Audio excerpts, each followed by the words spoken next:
When Rosewill told me they had a new case called the Bradley, my first thought was, Bradley? What kind of name is Bradley? Bradley M? That doesn't sound all that cool. Upon further research, I found out that the Bradley is a troop transport that can also provide cover fire. The coolness has been doubled.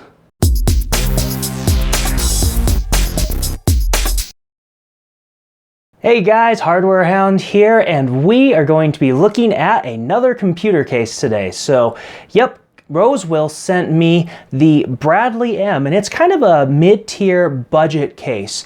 Now, mid-tier budget cases, there's quite a bit of competition in that around $50 price range, which is kind of where the Bradley is setting itself at. So we're going to have to see how well it competes with everyone else. So this is going to be pretty straightforward. Of course, with case reviews, we do a walkthrough of the build, we show the finished product, and then we can wrap it up. It's not too terribly hard. So, you know what? Let's see how Rosewill does with the Bradley M. Let's dive right in. All right, let's take a closer look at this case here. Little Bradley M. So yeah, nice little budget case. I already broke loose the screws. So we got a really nice full-size side panel window on here, so you can see all of your build inside, which is pretty good for a, you know, budget-oriented case like that. So inside here, I'm not going to go through this too extensively because it's going to be pretty obvious most of this stuff when we get to the build parts. But the really cool thing that I like about the Bradley and what Rosewill's doing is we've got two 120mm fans in the front and a rear one. That's a lot of fans for a budget case. So yeah, you can kind of see here in the front, and ooh, I got one of these things I get to pull off. Ah, that's so fun. All right, so yeah, just a kind of simple design on the front. Got a little bit of a gamer flair, but kind of a little bit of a professional flair as well. So nothing, I don't know, you could use that for a variety of purposes, I feel like, and it would fit very well in multiple schemes. So yeah, like mini cases, there's a hole slot underneath for you to be able to pop that panel right off. And so there we go. You can see our two fans and the whole 9 yards right there. So pretty easy to pop that panel off if you need to get into things, throw in a liquid cooler or various other factors like that. So yeah, and then it's got the nice snaps that I like to see. So it's just nice and easy to pop back on again. So I like that. If I turn this guy around, yeah, I really love the fact that they are, they've got a nice huge amount of this side panel in, well, it doesn't really indent, it outdents for cable management, and that's great. That should make things much easier, but we'll double check that when we get to the actual build section. So there's a quick little look at the front. Oh, and these two ports in the front are both USB 3.0. I like that. I figure there's very little need for 2.0 ports in the front anymore. Everything should just go to 3.0. And because you have to use 2.0 headers for so many devices now, that makes it way easier on the builder. So I like that Rosewill's doing that too. Cool. All right, let's start off the first component that I think you should install when you're doing a build, and that's your power supply. Always start with your power supply. So yeah, pretty simple situation here. There is a dust filter underneath this, so that's good. I have a Rosewill Valens here that we are going to use, and yeah, I'm going to be reviewing this guy very shortly. It actually will probably come right after this case. So yeah, just you get it down here in the bottom and it just slides forward and it just rests right there. So pretty simple. And then, you know, once you have it there, grab a screwdriver, grab one of your screws that either comes with a power supply or there's a few in the bag there that Rosewill includes, and you can just screw it right down like that. So I'll do the rest of those and get that all ready to go, but we'll move on to the next step here on the video side. Okay, we got the power supply in, and now we're going to put our motherboard in. So before I start putting pieces in, what I do want to mention is that none of the standoffs for your motherboard are installed. So Rosewill does have a little tiny, just a little tiny, see if this thing will work with me here. Come on, work with me. There it goes. Got this little knobby guy here to put on the standoffs. So you can so you can screw those in. So yeah, just make sure you grab that, put all those standoffs in for the type of board you have, and you're good to go. So we'll go ahead and throw in our I/O shield here. So I like to do this part on video because sometimes when you push these things in, you'll really feel a case that just feels super flimsy, and you're just like, oh my goodness, I'm bending my case just to get this guy in here. But in the case of the Bradley M, well, this is not the thickest case that I have ever used. It's still pretty sturdy, and so I just pushed in that I/O shield and I didn't have any issues. Now, before I move farther, I need to grab a cable here. You need to make sure you feed your CPU connector through before you drop your motherboard in, because as I found out kind of the hard way the first time I messed with one of these things, there's not room to do this after your motherboard if you want to feed it through the back like that. You will not have room once the board is in. So we're going to do that. I'm going to feed this guy up. I'm going to kind of stick it on the top side of the fan here and try to get it to stay a little bit, so that way I have room to work around it. And then I'll bring that slack out of the way. So there we go. And it's kind of a critical step on this install process. So now that we've got all those steps out of the way, we'll try to drop our motherboard in here. So, and this time I have MSI. Yep, I'm going to be doing a review of this guy soon. Normally I would have my Gigabyte Aorus, but because I got to review this guy, I figured it'd be good to give it a shot. So, all right, so this board does not have something that's as easy to grab a hold of as other boards. So I'm going to try to do this without knocking over the camera or a bunch of other problems. All right, there we go. I just need to come at it from the right angle.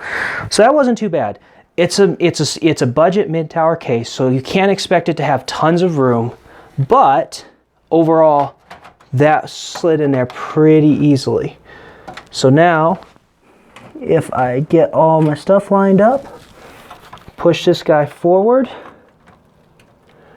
until all of my holes start matching up, you should be good to go. So that's not too terribly bad on the motherboard install. You know, this is one of the reasons why I love full tower cases, but sometimes our budgets don't allow us to have full tower cases. So the last step on that is just remember that Rosewill is using some of the wider thread screws, not the really finer thread screws. I don't like that because sometimes these can cross thread really easily and you can have some minor problems, but just be careful and you shouldn't have too many issues. But still, they include all those screws. I'm gonna go ahead and secure this motherboard and then we'll move on to the next step. All right, now I'm gonna use a liquid cooling kit for my build, but I wanted to show what a tower cooler is gonna look like. So I've got here my LEPA Neo Illusion, and if I bring this guy in and just set it down on the processor right now, just to get an idea of what's going on, my heat pipes are just sticking out ever so much that it's probably not going to quite work. And so bring this little cord loop back inside to the case real quick. So if I try to drop this panel in, let's just see how it does. Well, so I actually did not, now see, I didn't actually mount the cooler, but there's enough slope here that you have a chance to get a good 120 millimeter CPU cooler in there, but it could be really tight. So I would not expect anything with a 140 millimeter fan to fit past that hump. So, you know, there's something there. And even just if your motherboard socket is a little bit too far high or something, you could have some issues. So, you know, realize that you'll have a ton of room for tower cooling in this case, but you'll have maybe just enough. So, alrighty, let's look at how a liquid cooler does in this case. All right, so I got my deep cool capped in here, and I think this CPU cooler is fantastic, and we're going to go ahead and just see, you know, the installing of the pump block and all that fun stuff. It's pretty straightforward. I don't imagine that most builders are going to have a huge problem with that. The real question that we need to see is how does the radiator install? And so as you can see here, I am trying to get this thing past everything and through everything. And it's like I can almost make it and I almost can't. And I can tell that part of my problem is the cable loop that I've got going on my CPU power connector, the cable that does that. So I'm going to go ahead. I didn't see that one coming. But this is why I do this, because I like to, I think it's kind of great that you guys can see in real time, wow, okay, here's this problem that I didn't see coming, and if you're doing anything similar, you might run into the same problem too. So I'm going to try to pull this loop down just a little bit. All right, I think I've pulled out a little bit more of that slack. So we're going to try this again.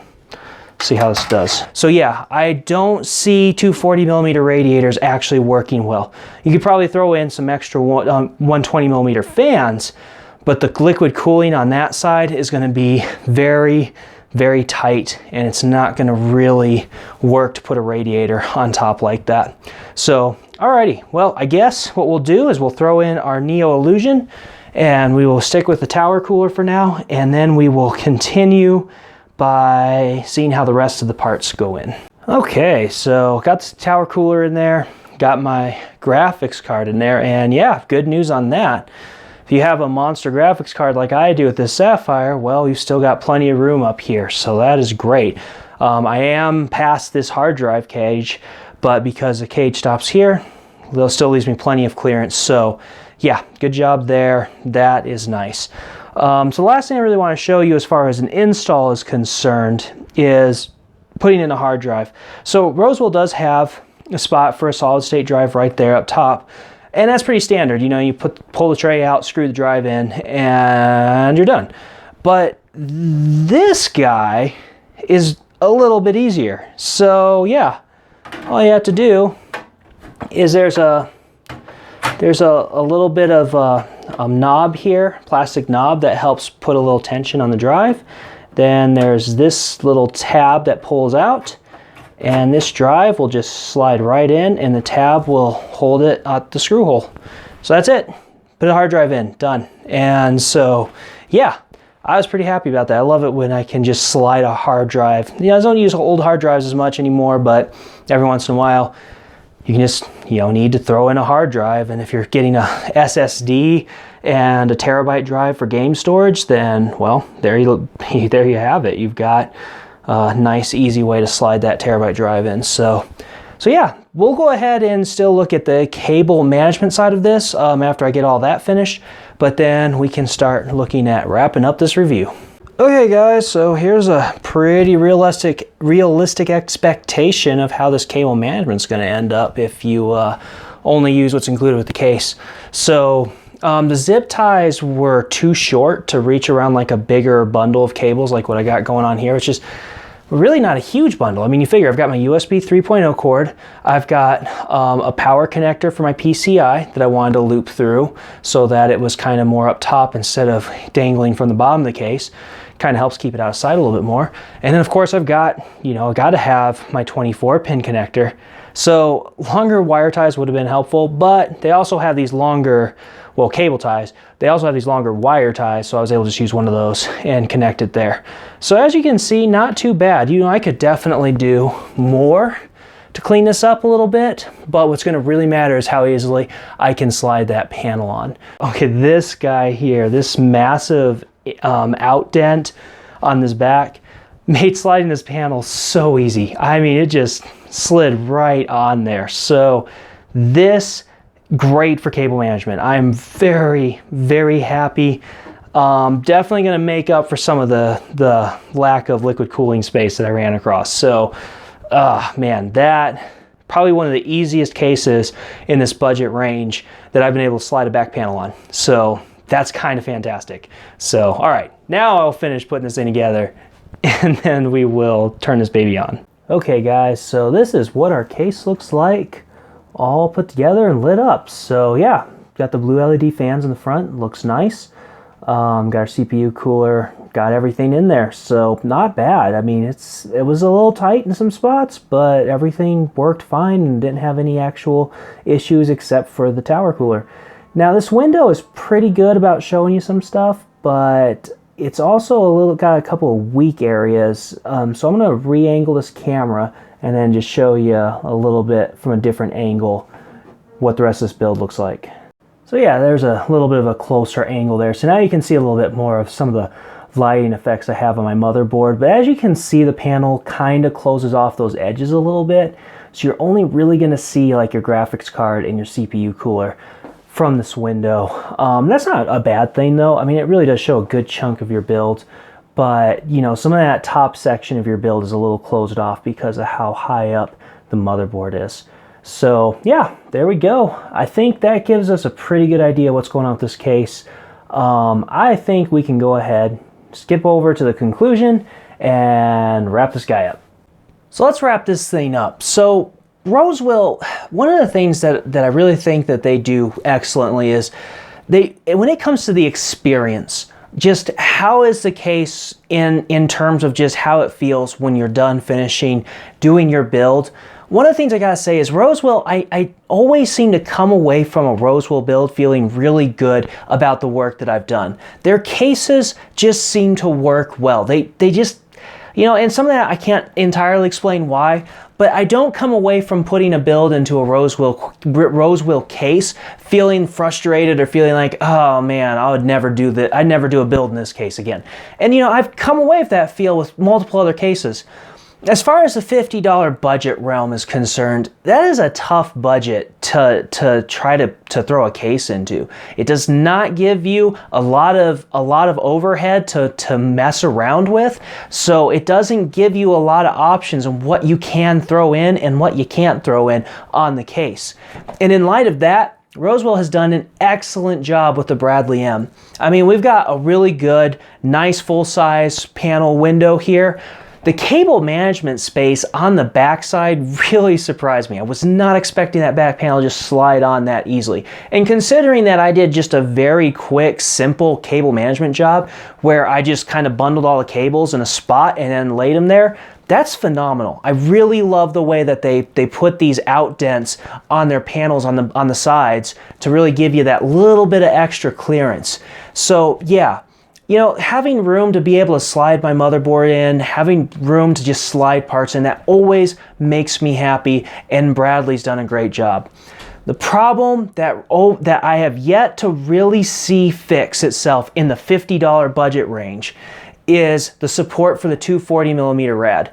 And I feel like if you're gonna have, say on your case that you're gonna support 240mm radiators, then you need to like really have that space lined out so that you know you can easily just put that guy in there. And as you could tell from our walkthrough of putting everything together, you know, that I/O shield and that power connector were just enough in a way that I couldn't just easily put the radiator on. And I ended up opting for a tower cooler. But if you're trying to install like a 120mm closed loop cooler or just, you know, a kind of standard tower cooler, I think you're going to find that this case is going to work pretty darn good for you. So, you know, that cooler problem is really bothering me. Then again, I haven't ran across the case that really fixes that problem for me either in this budget range. And unfortunately, if you really want that solid liquid cooling support, you kind of have to go closer to $75 or $100 range to really get it.